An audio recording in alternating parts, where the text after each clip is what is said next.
Brian had PTSD from 2 combat deployments.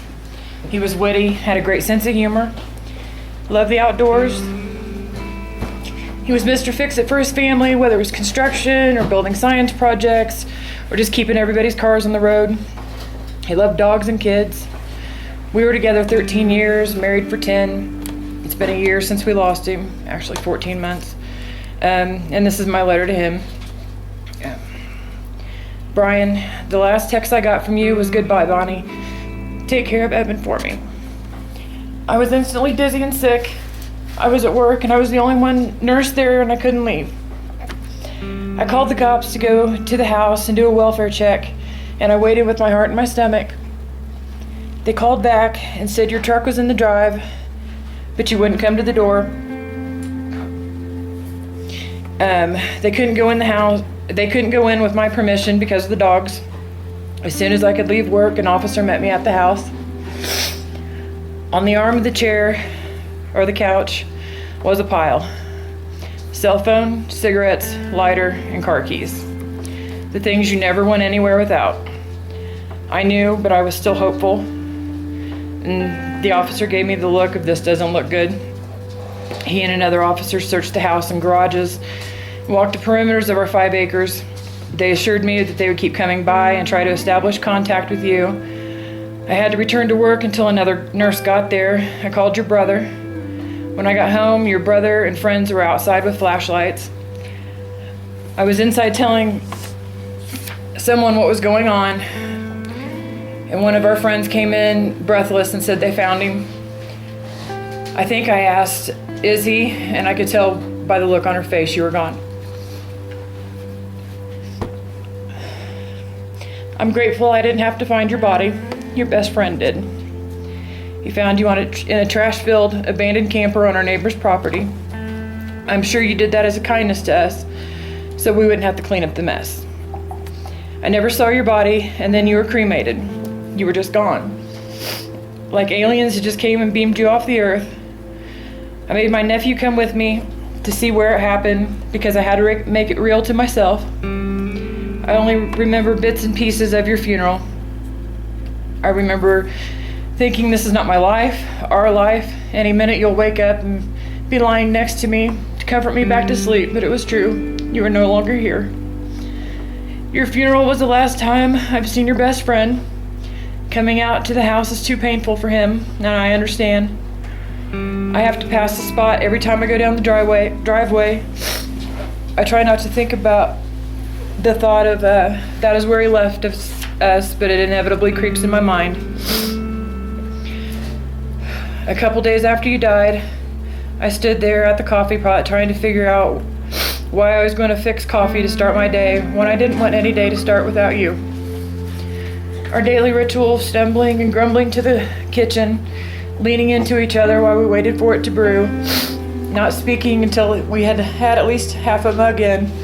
Those thoughts kept me from making coffee for 4 months. Now my routine is different. Everything is different. I found your suicide note 6 weeks after you died. You had written it 6 weeks before your suicide. You ripped it up, but instead of throwing it away, I found it in pieces inside of my old journal while I was putting away laundry. I wonder if you left it in hopes for me finding it in time, and I so wish I had. I know you were in a lot of pain. The flashbacks, triggers, nightmares, sudden disassociation, not sleeping for days, and then sleeping 14 days for days in a row, or 14 hours for days in a row. I know you had thoughts that we would be better off without you. Those thoughts that you were not a good person, felt like you couldn't do anything right because you were memory loss. You told me about the intrusive thoughts you had and the horrors of war that interrupted your mood and everyday thoughts. I hope that you have peace now. I can relate to some of those symptoms more now. Fear of the future, anxiety, depression, so consuming that it feels like an effort to draw your next breath. Your suicide didn't stop the pain, it just gave a piece of it to everyone who knew and loved you. If I could ask you one last question, it would be, how are any of us supposed to be better off without you? The one thing I really struggle forgiving you for is to having to look at our 11-year-old son's face and say the words, "Daddy's not coming home, Daddy is dead." And then having to answer the how with he shot himself. There was no use lying or trying to sugarcoat suicide. He would find out eventually. He lost part of his childhood in that instant, and for the rest of my life I will worry about how your suicide will affect his life, and if I am a good enough mother to give him the support he needs. After your suicide, everyone remembered the last interactions they had with you and wondered what they could have said or done differently. Everyone who knew and loved you carries some sort of self-inflicted guilt of the what ifs. I know I do as your wife, your friend, your caregiver. What could I have done and said differently? Your army buddies who you personally talked out of crisis are still bewildered. Those inner thoughts that any of us would have been better off without you were all untrue. You left your son, stepsons, without a father and half a mother. I know it sounds cliche that half of me died with you, but it's true. You were my everyday for 13 years. Every decision, plan, thought of the future, you were in it.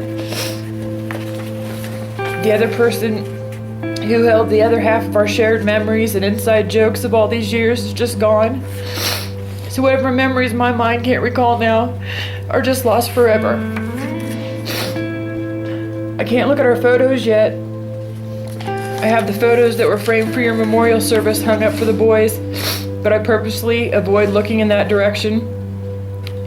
Every time I see a glimpse of your smiling face from happier times, I fall in love and apart all over again. I'm sure it will get better with time, just not yet. I'm sure I've looked like a crazy person sobbing at our son's 6th grade orchestra concert. It just hit me all of a sudden, all the future first you wouldn't be here for. First girlfriend, first car, graduation, wedding, grandchildren, all of it. You didn't just take your life, you took large pieces of ours. Your absence will echo in our hearts every day forever. My hope is with this program is to honor your memory, to give other veterans hope and real life coping skills, to keep other families from enduring this grief, and to teach my children that when something terrible happens to you, you find a way for something positive to grow out of it. I've learned that in my lowest points of my grief journey, the support of someone else who gets it helps tremendously. Some of the greatest supports now are other widows of suicide. There's compassion in our commonality, an understanding that someone else has been through this gives us hope for ourselves. I buried part of your ashes at Winding River Ranch. This is the last place we were happy and together as a family. I remember sitting on the back deck by the fire and admiring the stars. You looked at me and said, "You know I love you, right?" and held me. I put your ashes here so maybe you were kept here in this moment forever. Because you know I loved you too. I will always love you, and I miss you in every way.